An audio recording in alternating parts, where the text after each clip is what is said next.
Hello students, നമ്മളിന്ന് സൈറ്റോജെനറ്റിക്സ് എന്ന് പറയുന്ന പേപ്പറിൽ രണ്ടാമത്തെ യൂണിറ്റ് ആയിട്ടുള്ള ഇൻട്രൊഡക്ഷൻ ടു സൈറ്റോജെനറ്റിക്സ് എന്ന് പറയുന്നത് അതൊരു ക്വസ്റ്റ്യൻ വരുന്ന ഏരിയ അല്ല എന്ന് നമുക്കറിയാം.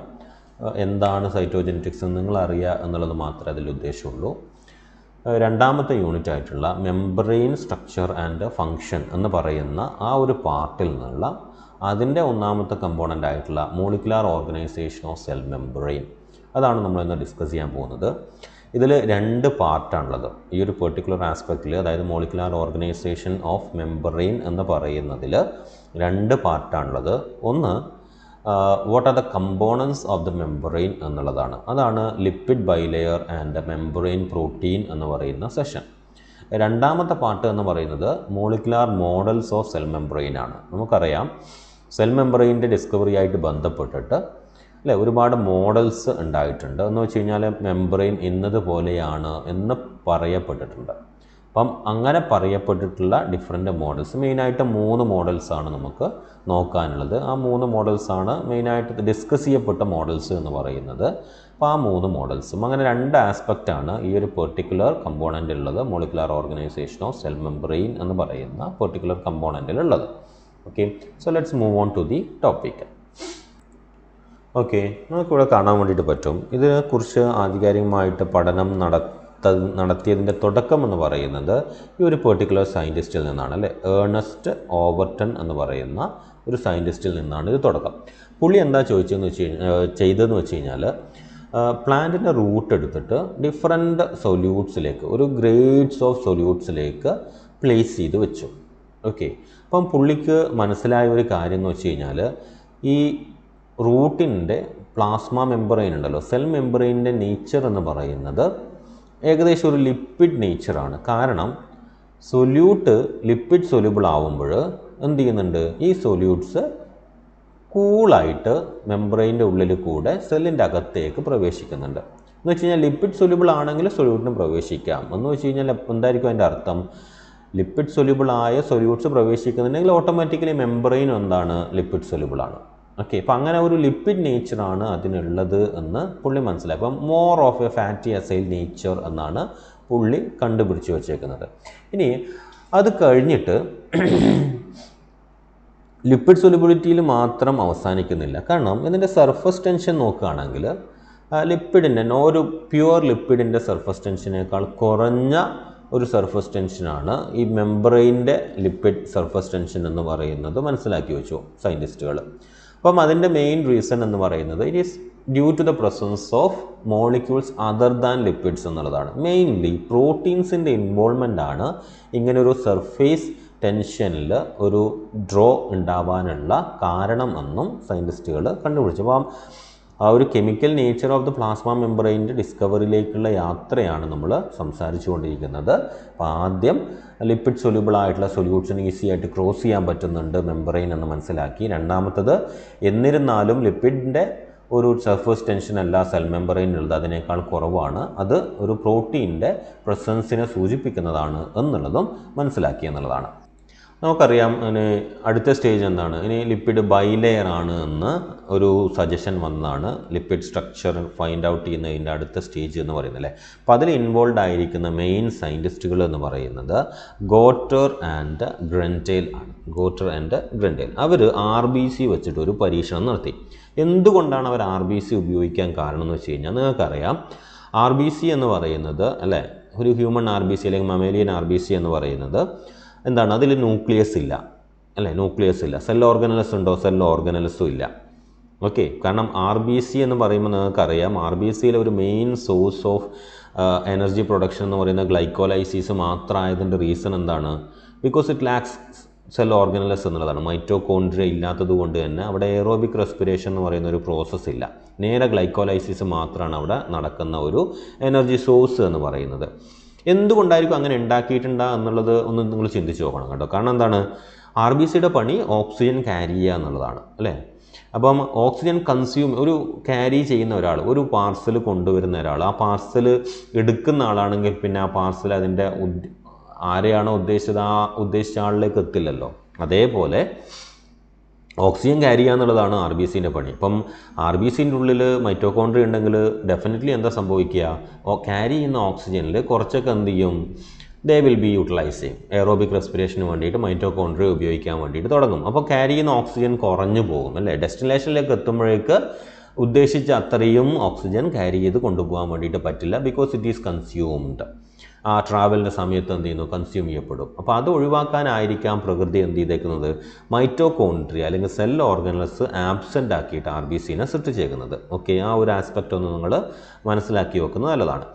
അപ്പം അൾട്ടിമേറ്റ്ലി എന്താ പറയാൻ ഉദ്ദേശിച്ചെന്ന് വെച്ച് കഴിഞ്ഞാൽ, അങ്ങനെ വരുമ്പോൾ ആർ ബി സിൻ്റെ എക്സ്ട്രാക്ട് ചെയ്തെടുക്കുന്ന ലിപ്പിഡ് എന്ന് പറയുന്നത് ഇറ്റ് ഈസ് ഡെഫിനറ്റ്ലി എന്തായിരിക്കും, it's purely from the cell membrane. കാരണം സെൽ ഓർഗനലസിൻ്റെ മെമ്പറൈൻ എന്നുള്ള ലിപ്പിഡ് അവിടെ എന്ത് ചെയ്യുന്നില്ല, വരുന്നില്ല. Because it lacks nucleus, it lacks different cell organelles എന്നുള്ളതാണ്.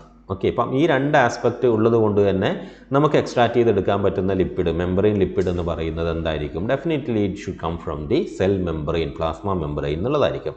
ആ ഒരു വ്യൂവിലാണ് അവർ ആർ ബി സി സെലക്ട് ചെയ്യാനുള്ള കാരണം. അപ്പം സയൻറ്റിസ്റ്റുകളെ ചിന്ത എങ്ങനെയൊക്കെ പോകുന്നു എന്നുള്ളത് നിങ്ങൾ മനസ്സിലാക്കി വെക്കണം. ആ ഒരു ആസ്പെക്റ്റിൽ നമ്മളെ ചിന്തയും ബയോളജിക്കലി ചിന്തിക്കുമ്പോൾ നമ്മളെ ചിന്തയും ഇങ്ങനെയൊക്കെ കൃത്യമായിട്ടുള്ള ക്രിറ്റിസൈസ് ചെയ്യപ്പെടുന്ന തരത്തിലായിരിക്കണം നമ്മളെ ചിന്തയും പോകേണ്ടത് എന്ന് ഈ ഒരു അവസരത്തിൽ ഞാൻ നിങ്ങളോട് സൂചിപ്പിക്കുകയാണ്. ഓക്കെ, ഇപ്പോൾ ഇവരെന്ത് ചെയ്തെന്ന് വെച്ച് കഴിഞ്ഞാൽ ഒരു പെർട്ടിക്കുലർ ഒരു ചെറിയ ഒരു ഇൻസ്ട്രുമെൻറ്റ് ഇവർ ക്രിയേറ്റ് ചെയ്തു. ഓക്കെ, അങ്ങനെ ഇൻസ്ട്രുമെൻറ്റ് ക്രിയേറ്റ് ചെയ്തു. ഇതിൽ ഒരു ചെറിയൊരു ബാറുണ്ട് ഇവിടെ. ഓക്കെ, ഈ ബാർ നമുക്ക് എന്ത് ചെയ്യാം, അങ്ങോട്ടും ഇങ്ങോട്ടും മൂവ് ചെയ്യാൻ വേണ്ടിയിട്ട് പറ്റും. ഓക്കെ, അപ്പോൾ ഇവരുടെ ആസ്പെക്റ്റ് എന്താണെന്ന് വെച്ച് കഴിഞ്ഞാൽ, ആർ ബി സിൻ്റെ സെൽ മെമ്പറൈനിൽ നിന്ന് എടുത്തേക്കുന്ന lipid, okay, R B cell മെമ്പറൈനിൽ നിന്ന് എടുത്തേക്കുന്ന ലിപ്പിഡ് എന്ന് പറയുന്നത് ഈ ഒരു പാത്രത്തിൽ ഒഴിച്ചേക്കുന്ന, ഓക്കെ, ഈ ഒരു പാത്രത്തിൽ ഒഴിച്ചേക്കുന്ന വെള്ളത്തിൻ്റെ സർഫസ് ഏരിയക്ക് തുല്യമായിരിക്കും. ഓക്കെ, അപ്പം സിംഗിൾ മെമ്പറൈൻ ആണെങ്കിൽ എന്തായിരിക്കും, ഇതിന് സർഫസ് ഏരിയ എടുത്തു കഴിഞ്ഞാൽ, ഇപ്പോൾ ഞാനിവിടെ വെച്ചിട്ട് ഒരു സർഫസ് ഏരിയ ഇത്രയും ഇതിന് കറസ്പോണ്ടിങ് ആയിട്ടുള്ള സർഫസ് ഏരിയ ഉള്ള ഒരു പാത്രമാണ് ഞാനിവിടെ സെറ്റ് ചെയ്തേക്കുന്നത് നിൽക്കുക. അപ്പം അതിലേക്ക് ഒഴിച്ചു കഴിഞ്ഞാൽ ഒറ്റ ലെയറായിട്ട് അത് നിൽക്കും അല്ലേ. ഇനി ഞാൻ ഇതിലേക്ക് കൂടുതൽ സർഫസ് ഏരിയ ഉള്ള ഒരു പാത്രത്തിലാണ് ഇത് ഒഴിച്ചതെങ്കിൽ ഇതെന്താവും, എക്സാക്ട്ലി ഈവനായിട്ട് സ്പ്രെഡ് ആവില്ല അല്ലേ, ഇങ്ങനെ കുറച്ച് അവിടെ ഇവിടെയൊക്കെ ആയിട്ട് സ്പ്രെഡായിട്ട് നിൽക്കും. കാരണം എന്താണ്, ആ സർഫസ് ഏരിയനെ ഉൾക്കൊള്ളുന്നതിലും കുറവാണ് ആ പറയുന്ന ലിപ്പിഡ് എന്ന് പറയുന്നത്. ഈ ഒരു ചിന്തയിലാണ് അവർ ചെയ്തത്. അപ്പം ഇനി ഇവിടെ ലിപ്പിഡ് ബൈലെയർ, ഈ പ്ലാസ്മ മെമ്പറൈൻ്റെ ലെയർ എന്ന് പറയുന്നത് ബൈലെയർ ആണെങ്കിൽ, ഇപ്പം മോണോ ലെയർ ആണെങ്കിൽ എക്സാക്റ്റ് ആയിട്ട് ഫില്ല് ചെയ്യുന്നു, ഇവിടെ ആകുമ്പോൾ എക്സാക്റ്റ് ആയിട്ട് ഫില്ല് ചെയ്യുന്നതിന് നേരെ ഡബിൾ സർഫസ് ഏരിയ ഉള്ളിടത്ത് ഫില്ലാവില്ല. ഓക്കെ, അത് അൺഈവൻ ആയിട്ടാണ് ഡിസ്ട്രിബ്യൂട്ട് ചെയ്യപ്പെടുക. ഇത് ബൈലെയർ ആണെങ്കിലോ ഇവിടെ എക്സാക്റ്റ് ആയിട്ട് ഫില്ല് ചെയ്യും, പക്ഷേ അതെന്തായിരിക്കും, തിക്കൻഡ് ആയിട്ടുള്ള ലെയർ ആയിരിക്കും. പക്ഷേ അതിനേക്കാൾ ഡബിൾ ആയിട്ടുള്ള സർഫസ് ഏരിയ ഉള്ളിടത്താണെങ്കിൽ അതെന്ത് ചെയ്യും, ഈവനായിട്ട് ഡിസ്ട്രിബ്യൂട്ട് ചെയ്യും. അപ്പം ഈ വാട്ടറിൻ്റെ സർഫസ് ഏരിയയും ഇതിൻ്റെ സർഫസ് ഏരിയയും തമ്മിലുള്ള ഒരു റേഷ്യോ നോക്കുകയാണെങ്കിൽ കൃത്യമായിട്ട് മനസ്സിലാക്കാൻ വേണ്ടി പറ്റും ഇത് ബൈ ലെയർ ആണോ, ട്രിപ്പിൾ ലെയർ ആണോ, ഡബിൾ ലെയർ ആണോ, സിംഗിൾ ലെയർ ആണോ എന്നൊക്കെ കൃത്യമായിട്ട് മനസ്സിലാക്കാൻ വേണ്ടി പറ്റും. ആ ഒരു ചിന്തയും കൂടെ ഉപയോഗിച്ചുകൊണ്ടാണ് അവർ എക്സ്പെരിമെൻറ്റ് നടത്തിയത്. അങ്ങനെ വന്നപ്പോൾ അവർക്ക് കിട്ടിയ റേഷ്യോ എന്ന് പറയുന്നത് 1.8 to 1 ആണ്. എന്ന് വെച്ച് കഴിഞ്ഞാൽ വെള്ളത്തിൻ്റെ ഏരിയ 1 ആണെങ്കിൽ അത് ഓൾമോസ്റ്റ് 1.8 അല്ലെങ്കിൽ 2.2 റേഞ്ചിൽ എന്തുണ്ട്, മെംബ്രെയിൻ ലിപ്പിഡിൻ്റെ സർഫസ് ഏരിയ ഉണ്ട്. എന്ന് വെച്ച് കഴിഞ്ഞാൽ ഡെഫിനറ്റ്ലി അതെന്താണ്, ലിപ്പിഡ് ബൈ ലെയർ ആണ് എന്ന് അവർ കണ്ടുപിടിച്ചു. അപ്പോൾ അങ്ങനെ ഓർമ്മിക്കുക, ഈ പറയുന്ന ഗോട്ടർ ആൻഡ് ഗ്രൻറ്റേൽ ആണ് ലിപ്പിഡ് ബൈ ലെയർ ആണ് എന്ന് കണ്ടുപിടിച്ചത്. അവർ ആർ ബി സിയിൽ നടത്തിയ എക്സ്പെരിമെൻ്റാണ്. അപ്പം അവർ നോക്കുക, നിങ്ങൾ ഞാനിപ്പം ഈ 2 പാത്രം എടുക്കുന്നതിന് പകരം അവർ ഉപയോഗിച്ച ഈ സിസ്റ്റമാണ്. ഇത്രയും വലിയ പാത്രം തന്നെ എടുത്തു, പക്ഷേ അതിനെന്തായി, ഒരു ബാർ ഉണ്ടായിരുന്നു. അപ്പം ഈ ബാർ ഇവിടെ കണക്ട് ചെയ്യുമ്പോൾ ഇത് ഇത്രയും സർഫസ് ഏരിയ, ഇനി നമുക്ക് എന്ത് ചെയ്യാം, സ്ലോ ആയിട്ട് ഇങ്ങോട്ട് മൂവ് ചെയ്യാം അല്ലേ, സ്ലോ ആയിട്ട് ഇങ്ങോട്ട് മൂവ് ചെയ്യാം. സ്ലോ ആയിട്ട് ഇങ്ങോട്ട് മൂവ് ചെയ്യുമ്പോൾ എപ്പോഴാണോ ഈവനായിട്ട് സ്പ്രെഡ് ആവുന്നത്, അൺഈവനായിട്ട് സ്പ്രെഡ് ആവുന്നതിന് തൊട്ട് മുമ്പ് എപ്പോഴാണ് ഈവനായിട്ട് സ്പ്രെഡ് ആവുന്നത്, അത്രയും ഏരിയ കവർ ചെയ്യാൻ പറ്റുന്ന ലിപ്പിഡ് ഉണ്ടെങ്കിൽ അതിനർത്ഥം അത്രയും ലിപ്പിഡ് പ്ലാസ്മ മെംബ്രെയിനിൽ ഉണ്ട് എന്നാണ്. ഓക്കെ, അപ്പം നോർമൽ ആർ ബി സിൻ്റെ സർഫസ് ഏരിയ 1 ആണ് എങ്കിൽ അവർ ഈ വാട്ടറിൻ്റെ സർഫസ് ഏരിയ നോക്കുമ്പോൾ ഇറ്റ് കംസ് അറൗണ്ട് 1.8 to 2.2 എന്ന് പറയുന്ന ഒരു ലെവലിലേക്ക് വന്നു. അപ്പം അങ്ങനെയാണ് അവർ മനസ്സിലാക്കുന്നത് ഇറ്റ്സ് ഓൾമോസ്റ്റ് ഡബിൾ ലെയർ അല്ലെങ്കിൽ ബൈ ലെയർ എന്നുള്ളത്. ഓക്കെ, ഈ ഒരു കണ്ടൻറ്റ് ഓർമ്മയിൽ ഉണ്ടാവണം കേട്ടോ. ഇനി നമുക്ക് അറിയാം ലിപ്പിഡ് ബൈലെയർ നമ്മൾ ഏതൊക്കെ ആസ്പെക്റ്റിൽ ലിപ്പിഡ് ആണെന്ന് ആദ്യം കണ്ടുപിടിച്ചു. ലിപ്പിഡിനേക്കാൾ സർഫസ് ടെൻഷൻ കുറവാണ് because of the presence of other components mainly protein എന്ന് പറഞ്ഞു. ലിപ്പിഡ് ബൈലെയർ ആണ് എന്ന് പറഞ്ഞു. അപ്പോൾ അതേ സമയം തന്നെ എന്താണ്, ഒരു ഫ്ലൂയിഡിറ്റി ഉണ്ട് ഈ ലിപ്പിഡിന് എന്നുള്ളത്. അത് ഒരു മൂവിങ് ആണ്, ഒരു ഡൈനാമിക് ആയിട്ടുള്ള സ്റ്റേറ്റിലാണ്. അതാണ്ട് സ്റ്റാഗ്നൻ്റ് ആയിട്ടുള്ള ഒരു മെംബ്രെയിൻ ലിപ്പിഡ് അല്ല എന്ന് മനസ്സിലാക്കിയിട്ടുണ്ട് അല്ലേ. അപ്പം അതും നിങ്ങൾ മനസ്സിലുണ്ടാവണം. ഈ ഒരു ആസ്പെക്റ്റ് നിങ്ങൾ ലിപ്പിഡ് എന്ന് പറയുന്ന ബയോകെമിസ്ട്രിയിലെ ചാപ്റ്റർ പഠിക്കുമ്പോൾ അതിൻ്റെ ഫ്ലൂയിഡിറ്റി ആയിട്ട് ബന്ധപ്പെട്ടുള്ള കാര്യങ്ങൾ, സാച്ചുറേഷൻ അൺസാച്ചുറേഷൻ, ആ സ്റ്റേറ്റിൻ്റെ ഒരു ആസ്പെക്റ്റ് നിങ്ങൾ ഓർമ്മയിൽ ഉണ്ടാവുന്നത് നല്ലതാണ്. ഞാനതിൻ്റെ ലിപ്പിഡ് കമ്പോണൻറ്റിലേക്ക് പോകുമ്പോൾ നമുക്ക് വീണ്ടും അത് ഡിസ്കസ് ചെയ്യാം. അപ്പം ലിപ്പിഡ് എന്ന് പറയുന്നത് ഒരു ഫ്ലൂയിഡ് നേച്ചർ ഉള്ളതാണ് എന്ന് ഓർമ്മിക്കുക. അപ്പം ഒരു ഫ്ലൂയിഡിറ്റിൻ്റെ അവിടെ ഒരു ഫ്ലൂയിഡിറ്റി ഉണ്ട്, ഒരു ക്വാസി ഫ്ലൂയിഡ് നേച്ചർ എന്ന് വെച്ച് കഴിഞ്ഞാൽ ഭയങ്കര ഫ്ലൂയിഡല്ല, ഒഴിക്കുമ്പോൾ ഇങ്ങോട്ട് വരികയല്ല, മറിച്ച് ഒരു ജെല്ലി ഉണ്ടല്ലോ, നിങ്ങൾ ജെല്ലി മിഠായി ഉണ്ടല്ലോ, അപ്പം അതിങ്ങനെ കുലുക്കുമ്പോഴുണ്ടാവുന്ന ഒരു സ്റ്റേറ്റ് ഉണ്ടല്ലോ. അപ്പോൾ ആ ഒരു നേച്ചറാണ് ക്വാസി ഫ്ലൂയിഡ് നേച്ചർ എന്ന് പറയുന്നത്. അപ്പോൾ ക്വാസി ഫ്ലൂയിഡ് നേച്ചർ ഉള്ളതാണ് ഈ ലിപ്പിഡ് എന്നും കൂടെ അറിഞ്ഞിട്ടുണ്ട്. ഇതൊരു ഇവിടെ കാണിച്ചേക്കുന്നത് ഒരു ലിപ്പിഡ് മോഡലാണ്, മെംബ്രെയിൻ മോഡലാണ്. സോ ഇത് ജസ്റ്റ് ഒന്ന് ഓർമ്മയിലുണ്ടാവുക. We will discuss each component in the next session. അപ്പം ഓർമ്മിക്കുക, സെൽ മെംബ്രെയിൻ എടുക്കുകയാണെങ്കിൽ അതിന് മെയിൻ മോളിക്കുലാർ അല്ലെങ്കിൽ ബയോകെമിക്കൽ കമ്പോണൻസ് എന്ന് പറയുന്നത് മെയിനായിട്ട് മെംബ്രെയിൻ ലിപ്പിഡ്സ് ഉണ്ട്, മെംബ്രെയിൻ പ്രോട്ടീൻസ് ഉണ്ട്, അതുപോലെ തന്നെ മെംബ്രെയിൻ കാർബോഹൈഡ്രേറ്റ്സ് ഉണ്ട്.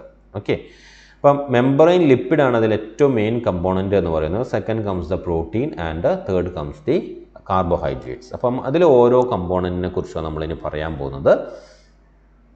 അപ്പോൾ first of all membrane lipids. Lipid എന്ന് പറയുമ്പോൾ നിങ്ങൾക്കറിയാം ഇറ്റ്സ് ആക്ച്വലി എന്താണ്, ഒരു ഹൈഡ്രോഫോബിക് ആയിട്ടുള്ള ആളാണ് അല്ലേ, ഹൈഡ്രോഫോബിക് നേച്ചറുള്ള ആളാണ്. ലിപ്പിഡ് എന്ന് പറയുമ്പോൾ ഹൈഡ്രോഫോബിക് നേച്ചറുള്ളതാണ്. പക്ഷെ നിങ്ങൾ ആലോചിക്കുക, ഇപ്പം ഒരു സെൽ മെംബ്രെയിൻ എടുക്കുകയാണെങ്കിൽ ഇത് ഇൻ്റർ സെല്ലുലാർ സ്പേസും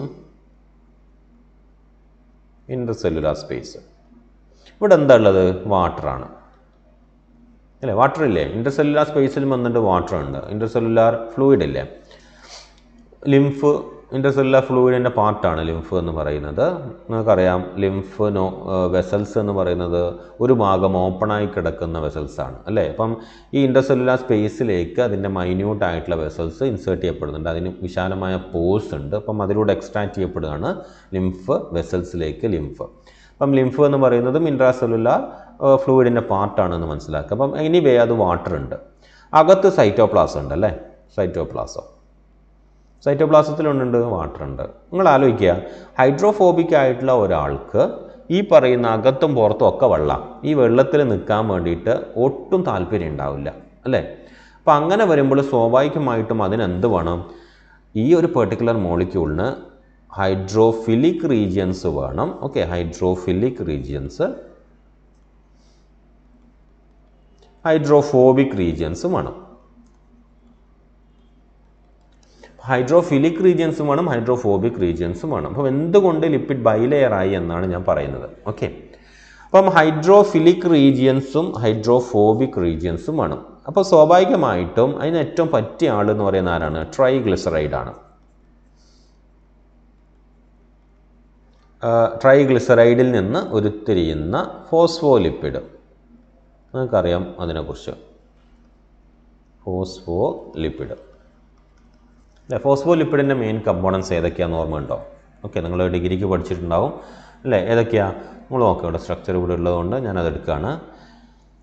ഇതാരാ, ഗ്ലിസറോളാണ് അല്ലേ, മെയിൻ ഇത് ആളെന്ന് പറയുന്നത് ഗ്ലിസറോളാണ്. CH2OH ആണ്. അത് ഇങ്ങോട്ട് വന്നപ്പോഴാണ്, ഇവിടെ ബോണ്ട് വന്നപ്പോൾ H2O റിലീസ് ചെയ്യുന്നത് കൊണ്ടാണ് അവിടെ ഓല് നിന്നത്. അപ്പോൾ ഇത് COOH ആണ്. ഇയാളാരാണ്, ഫാറ്റി ആസിഡ് ആണ്. അപ്പോൾ 2 ഫാറ്റി ആസിഡ് ഗ്ലിസറോളിൻ്റെ 2 കാർബണിലേക്ക് എസ്റ്ററിഫൈ ചെയ്തു അല്ലേ, എസ്റ്ററിഫിക്കേഷൻ, അതായത് എസ്റ്റിഫൈ ചെയ്തു. അത് എസ്റ്റർ ബോണ്ടാണ് അല്ലേ, ഇതൊരു എസ്റ്റർ ബോണ്ടാണ്. കാരണം C+OH അതാണ് ഇയാൾ. ഇവിടെ CH2OH, ഇതിൽ ഈ ആൾ എന്തായി, ആരൊക്കെ പോയപ്പം HO എന്ന് വെച്ച് കഴിഞ്ഞാൽ H2O പോയപ്പോഴാണ് എന്തായത്, ഈ ബോണ്ട് ഉണ്ടായത്, CH2OC അതല്ലേ ഇത്, കാണുന്നില്ലേ, ഈ ബോണ്ട് ഉണ്ടായത് അങ്ങനെയാണ്. അപ്പം ഈ ബോണ്ട് ക്രിയേറ്റ് ചെയ്യപ്പെട്ട് കഴിഞ്ഞു. അപ്പോൾ എന്തായി? ഗ്ലിസറോൾ ഉണ്ട്, 2 ഫാറ്റി ആസിഡ് ഉണ്ട്. ഓക്കെ, ദെൻ ഈ ഫാറ്റി ആസിഡിന് പുറമെ മൂന്നാമത്തെ കാർബണിലേക്ക് എസ്റ്ററിഫൈ ചെയ്തേക്കുന്ന ആരാണ്? ഫോസ്ഫോറിക് ആസിഡ് ആണ് അല്ലേ? ഫോസ്ഫേറ്റ് ഗ്രൂപ്പ് PO4 എന്ന് പറയുന്ന ഫോസ്ഫേറ്റ് ഗ്രൂപ്പാണ്. PO4 3- അല്ലേ? അതാണ് ഈ കാണുന്നത്. അപ്പോൾ PO4 3- കേസിൽ ഒരു O എങ്ങോട്ട് പോയി? O- എങ്ങോട്ട് പോയി? ഈ കാർബണുമായിട്ട് എസ്റ്റർ ബോണ്ട് ക്രിയേറ്റ് ചെയ്യാൻ പോയി. അപ്പോൾ ബാക്കിയുള്ളത് 2- ആണ്. അതുകൊണ്ടാണ് ഇവിടെ 2- മാത്രം കാണുന്നത്. അപ്പം ഇതാണ് എന്ത്? ഒരു ഫോസ്ഫോലിപ്പിഡ് എന്ന് പറയുന്നത്. ഓക്കെ, അപ്പം ഡയോലിയോയിൽ ഫോസ്ഫാറ്റിഡിക് ആസിഡ് എന്ന് പറയുമ്പോൾ ഒന്നുമില്ല, ഇവിടെ ഫാറ്റി ആസിഡിൻ്റെ പേരും ഫോസ്ഫാറ്റിഡിക് ആസിഡ് എന്നുള്ള പേര് വരാൻ കാരണം ഫാറ്റി ആസിഡിൻ്റെ പ്രസൻസ് ആണ്. ഫോസ്ഫോലിപ്പിഡാണിത്. ഓക്കെ, ക്ലിയർ അല്ലേ? അപ്പോൾ നോക്കേനെ, ഞാൻ തിരിച്ചു വരാം. ഹൈഡ്രോഫിലിക് ആൻഡ് ഹൈഡ്രോഫോബിക് നേച്ചറിലേക്ക് വരാം. Hydrophilic and hydrophobic definitely polar groups ആയിരിക്കും എന്ത്? ഹൈഡ്രോഫിലിക് എന്ന് പറയുന്നത്. നോൺ പോളാർ റീജിയൻസ് ആയിരിക്കും ഹൈഡ്രോഫോബിക് എന്ന് പറയുന്നത്. എന്തുകൊണ്ടാണ്? വാട്ടർ പോളാർ ആണ്. എങ്ങനെയാണ് വാട്ടർ പോളാർ ആകുന്നത്? ഈ H2O പെട്ടെന്ന് തന്നെ ഡിസോസിയേറ്റ് ചെയ്യും അല്ലേ? OH- H+ ആയിട്ട് ഡിസോസിയേറ്റ് ചെയ്യും, വീണ്ടും അസോസിയേറ്റ് ചെയ്യും. ഇത് ഡൈനാമിക് ആയിട്ട് നടന്നുകൊണ്ടേയിരിക്കുന്ന സംഗതിയാണ്. അപ്പം അതൊരു പോളാർ മോളിക്യൂളാണ്. സോ അയോണൈസബിൾ ആണ് എന്ന് മനസ്സിലാക്കുക. അപ്പം പോളാർ ആയിട്ടുള്ളതൊക്കെ ആയിരിക്കും എന്താവുക? ഹൈഡ്രോഫിലിക് ആവുക. അപ്പം ഇതിൽ പോളാർ എന്ന് പറയാൻ വേണ്ടിയിട്ട് പറ്റുന്നത്, ഇപ്പം പോളാർ നിങ്ങൾ ആലോചിക്കുക, OH പ്രസൻസ് ഉണ്ടെങ്കിൽ അല്ലെങ്കിൽ ആസിഡ് ഗ്രൂപ്പ് ഉണ്ടെങ്കിൽ ഇതൊക്കെ എന്തായിരിക്കും? പോളാർ ആയിരിക്കും. അല്ലെങ്കിൽ ബേസ് ഗ്രൂപ്പ് ഉണ്ടെങ്കിൽ ഇതൊക്കെ പോളാർ ആയിരിക്കും. ഓക്കെ, അപ്പോൾ ഇവിടെ നോക്കാം നിങ്ങൾ, ഇവിടെ നിന്നുണ്ട് അല്ലേ? പോളാർ നേച്ചറിലെ മൈനസ് ചാർജ് ഉണ്ട്. ഇവിടെ OH ഉണ്ടായിരുന്നു എന്ന് ഞാൻ പറഞ്ഞു. അപ്പം ഈ പറയുന്ന ഗ്ലിസറോളും ഫോസ്ഫേറ്റും എന്താണ്? പോളാറാണ്. പക്ഷെ ഇവിടെ നോക്കിയേ, ഹൈലി ഇവിടെ ഉണ്ടോ? ആരെങ്കിലും ഉണ്ടോ? ഇത് ലോങ് ആലിഫാറ്റിക് ചെയിൻസ് ആണ് അല്ലേ? CH2 ഹൈഡ്രേറ്റഡ് ആണ്, 3 ഹൈഡ്രേറ്റഡ് ആണ്. ഓക്കെ, മൊത്തം ഹൈഡ്രജൻ മാത്രമേ ഉള്ളൂ. OH പ്രസൻസ് എവിടെ നിന്ന് കാണാൻ വേണ്ടിയിട്ട് പറ്റും? ആകെ ഉള്ളത് ഈ റീജിയനാണ്. അപ്പം റിമൈനിങ് എല്ലാം എന്താണ്? ഹൈഡ്രോഫോബിക് ആണ്. ഓക്കെ, ഇപ്പം ലിപ്പിഡിൽ ഹൈഡ്രോഫോബിക്കും ഹൈഡ്രോഫിലിക് കമ്പോണൻസ് നിങ്ങൾക്ക് കാണാൻ വേണ്ടിയിട്ട് പറ്റി. അപ്പം ബൈലെയർ ആവണം. അപ്പം ഞാനിത് സിംഗിൾ ലെയറായിട്ട് ഇതിങ്ങനെ ഈ ഒരു മെമ്പറൈനിൽ ഇടുകയെന്ന് വെച്ചോ. ഇതാണ് മെമ്പറൈൻ എന്ന് വിചാരിക്കുക. ഓക്കെ, ഈ സിംഗിൾ ലെയറാണ് മെമ്പറൈൻ എന്ന് വെച്ചാൽ. ഇവിടെയും വാട്ടർ ഉണ്ട്, ഇവിടെയും വാട്ടർ ഉണ്ട്. അപ്പം ഈ റീജിയൻ ഹൈഡ്രോഫിലിക് ആയതുകൊണ്ട് ഈ വാട്ടറുമായിട്ട് ഇയാൾക്ക് ഇൻട്രാക്ട് ചെയ്യുന്നതിന് കുഴപ്പമുണ്ടാവില്ല അല്ലേ? പക്ഷേ ഇയാൾക്ക് ഈ വാട്ടറിന് ഇഷ്ടാവുമോ? ഇല്ല. സോ ഇറ്റ് ഈസ് അൺസ്റ്റേബിൾ ആയിട്ടുള്ള ഒരു കമ്പോണൻ്റ് ആയിട്ട് മാറും. അപ്പം പ്രകൃതി എന്ത് ചെയ്തു? ഒരു ലിപ്പിഡ് മോളിക്യൂളിനെയും കൂടെ ആഡ് ചെയ്തു. നോക്കുക നിങ്ങൾ, ഇപ്പം ഞാൻ ഇതിനൊന്ന് ഷോർട്ടാക്കിയിട്ട് വരയ്ക്കുകയാണ്. ഹെഡ് ഗ്രൂപ്പ് എന്നാണ് ഈ ഗ്ലിസറോൾ പ്ലസ് ഫോസ്ഫേറ്റിനെ വിളിക്കുക. അപ്പോൾ ഹെഡിനെ വരച്ചു. ഈ ടെയിലാണ് ഫാറ്റി ആസിഡ് എന്ന് പറയുന്നത്. ഓക്കെ, ഒരു നിങ്ങൾ നോർമലി കാണുമ്പോൾ ഒരു വളവ്, മെമ്പറൈൻ്റെ ഒരു സാധനത്തിന് ഒരു വളവ് ഉണ്ടാവും. ഇതെന്താ സൂചിപ്പിക്കുന്നതെന്ന് വെച്ച് കഴിഞ്ഞാൽ അൺസാച്ചുറേഷനാണ് കേട്ടോ. അൺസാച്ചുറേറ്റഡ് ഫാറ്റി ആസിഡ്സിനെ നമ്മൾ കാണിക്കാൻ വേണ്ടിയിട്ട് ഈ ലൈനിൻ്റെ ഒരു ബെൻഡ് ഇടും. സാച്ചുറേറ്റഡ് ഫാറ്റി ആസിഡ് ആണെങ്കിൽ നേരെ ആയിരിക്കും. ഇപ്പോൾ ഇതിൽ രണ്ടും വരച്ചേക്കുന്നത് അൺസാച്ചുറേറ്റഡ് ആണ്, കാരണം ഡബിൾ ബോണ്ട് നിങ്ങൾക്ക് കാണാൻ വേണ്ടിയിട്ട് പറ്റും അല്ലേ? അൺസാച്ചുറേറ്റഡ് എന്ന് പറഞ്ഞു കഴിഞ്ഞാൽ പ്രസൻസ് ഓഫ് ഡബിൾ ബോണ്ടാണ്. ഫാറ്റി ആസിഡിൽ ഡബിൾ ബോണ്ടിൻ്റെ പ്രസൻസ് ഉണ്ടെങ്കിൽ അത് അൺസാച്ചുറേറ്റഡ് ആയി. ഒരു ഡബിൾ ബോണ്ട് മാത്രമേ ഉള്ളൂണെങ്കിൽ അത് മോണോ അൺസാച്ചുറേറ്റഡ് ആയി. 2 ഡബിൾ ബോണ്ട് ഉണ്ടെങ്കിൽ അത് പോളി അൺസാച്ചുറേറ്റഡ് ആയിട്ട് മാറും. അപ്പോൾ അതൊക്കെ നിങ്ങൾക്ക് ലിപ്പിഡ് എന്ന് പറയുന്ന സാധനം ബയോകെമിസ്ട്രിയിൽ പഠിക്കുമ്പോൾ നിങ്ങൾക്ക് മനസ്സിലാവും, അല്ലെങ്കിൽ മനസ്സിലാക്കിയിട്ടുണ്ടാവും. ഓക്കെ, അപ്പം ഇതൊരു ബെൻഡ് കാണിക്കുന്നത് എന്തിനു വേണ്ടിയിട്ടാണ്? അൺസാച്ചുറേഷൻ കാണിക്കാൻ വേണ്ടിയിട്ടാണ്. അപ്പം ഒരാളെ വെച്ചു, ഇവിടെ വാട്ടർ ഉണ്ട്, ഇവിടെയും വാട്ടർ ഉണ്ട്. അപ്പം ഇത് ഹൈഡ്രോഫോബിക് ആണ്. അപ്പോൾ ഈ വാട്ടറിന് ഇയാൾക്ക് ഇഷ്ടമല്ല. അപ്പോൾ എന്ത് ചെയ്തു? പ്രകൃതി എന്ത് ചെയ്തു? ഇതുപോലത്തെ ഒരു മോളിക്യൂളിനും കൂടെ ഇവിടെ ആഡ് ചെയ്തു. അപ്പോൾ എന്തായി? ഇയാൾക്ക് വാട്ടറിന് ഇഷ്ടമാണല്ലോ. അപ്പോൾ എന്തായി? രണ്ടും വാട്ടറിനെ ലൈക്ക് ചെയ്യുന്ന റീജിയൻസ് പ്രൊജക്റ്റ് ഔട്ട്വേർഡ്സ് അല്ലെങ്കിൽ ഇന്നർ വേർഡ്സ് എന്നൊക്കെ. ഇന്നർ കോർ ഓഫ് ദ മെമ്പറൈനിൽ എന്തായി? ഹൈഡ്രോഫോബിക് റീജിയൻസ് ആയി. അപ്പം ഡെഫിനറ്റ്ലി വാട്ടറുമായിട്ട് അവർക്ക് ഇൻട്രാക്ട് ചെയ്യേണ്ട ആവശ്യമില്ല. ഓക്കെ, അപ്പം അതാണ് ഡബിൾ ലെയർ ആവാനുള്ള ഒരു റീസൺ എന്ന് പറയുന്നത്. അപ്പം ലിപ്പിഡിലുള്ള ഹൈഡ്രോഫോബിക് റീജിയൻസിനെ വെള്ളത്തിൽ നിന്നും പരമാവധി മാറ്റി നിർത്താൻ വേണ്ടിയിട്ട് ആണ് ഈ ലിപ്പിഡ് ബൈലെയർ എന്ന് പറയുന്ന ഒരു കൺസെപ്റ്റിലേക്ക് പോയിരിക്കുന്നത്. എന്ന് വെച്ച് കഴിഞ്ഞാൽ പ്രകൃതി അങ്ങനെ സൃഷ്ടിച്ചേക്കുന്നതിൻ്റെ റീസൺ എന്ന് പറയുന്നത് ഇതാണ്. ക്ലിയർ അല്ലേ? ഓക്കെ, സോ നിങ്ങൾ ആ ഒരു ആസ്പെക്ട് മനസ്സിലാക്കുക. Membranes contain a wide diversity of lipids all of which are amphipathic. Amphipathic എന്ന് പറയുമ്പോൾ രണ്ട് കമ്പോണൻ്റ് ഉള്ള ഹൈഡ്രോഫോബിക്കും ഹൈഡ്രോഫിലിക് റീജിയൻസും ഉള്ളത് കൊണ്ടാണ്. Because they contain hydrophobic and hydrophilic regions. ഇവിടെയൊക്കെ നിങ്ങൾ നോട്ട്സിൽ പ്രത്യേകം ശ്രദ്ധിക്കുന്നത് ഗ്യാപ്പ് അധികമായി പോയിട്ടുണ്ട്. There are 3 main types of membrane lipids. ഏതൊക്കെയാണ്? ഒന്ന് ഫോസ്ഫോഗ്ലിസറൈഡ്, അടുത്തത് sphingolipid and the next one is cholesterol. Okay, അപ്പോൾ ഫോസ്ഫോഗ്ലിസറൈഡ് ആണ് ഒരു കമ്പാരിറ്റീവ്ലി സിമ്പിൾ ലിപ്പിഡ് എന്ന് പറയുന്നത്. സ്പിഞ്ചോലിപ്പിഡ്സും അതുപോലെ തന്നെ കൊളസ്ട്രോളും. സ്പിഞ്ചോലിപ്പിഡ്സ് ഒരു കോമ്പിനേഷനാണ്. കൊളസ്ട്രോൾ എന്ന് പറയുന്നത് ഡിറൈവ്ഡ് ലിപ്പിഡിൻ്റെ കാറ്റഗറിയിൽ വരുന്നതാണ്. അപ്പോൾ സിമ്പിൾ ആയിട്ടുള്ളത് ഫോസ്ഫോഗ്ലിസറൈഡ് ആണ്. അപ്പം ഏതൊക്കെയാണ് നമ്മൾ ഈ സ്ട്രക്ചർ വെച്ചിട്ട് നമുക്ക് നോക്കാം. ഒരു കാര്യം ചെയ്യാം, അതായത് ഇപ്പോൾ ഓൾറെഡി 20 മിനിറ്റ് ആയിട്ടുണ്ട് വീഡിയോ. സോ നെക്സ്റ്റ് വീഡിയോയിലേക്ക് നമുക്ക് എന്ത് ചെയ്യാം, ഈ ഡിഫറെൻറ്റ് ടൈപ്സ് ഓഫ് ലിപ്പിഡ്സ് പഠിക്കാം. ഓക്കെ, അപ്പം ഇപ്പോൾ ഞാൻ തൽക്കാലം വൈൻഡപ്പ് ചെയ്യാണ്. നെക്സ്റ്റ് വീഡിയോസ് ഇതിൻ്റെ കണ്ടിന്യൂസ് ആയിട്ടുള്ള നെക്സ്റ്റ് വീഡിയോയിൽ കാണുക. കാരണം ലോങ് ഡ്യൂറേഷൻ വീഡിയോ ആകുമ്പോൾ അപ്ലോഡ് ചെയ്യാൻ പാടായതുകൊണ്ട്, അപ്പോൾ നിങ്ങൾക്ക് കാണാനും കുറച്ചും കൂടെ എളുപ്പം ചെറിയ വീഡിയോസ് ആയിരിക്കും. അപ്പം അതുകൊണ്ട് ഞാൻ നിർത്തുകയാണ്. അടുത്ത കമ്പോണന്റ് നമുക്ക് ലിപ്പിഡ് ഡിസ്കസ് ചെയ്യാം. വേറൊരു വീഡിയോയിൽ നമുക്ക് പ്രോട്ടീൻ ഡിസ്കസ് ചെയ്യാം. Okay, see U.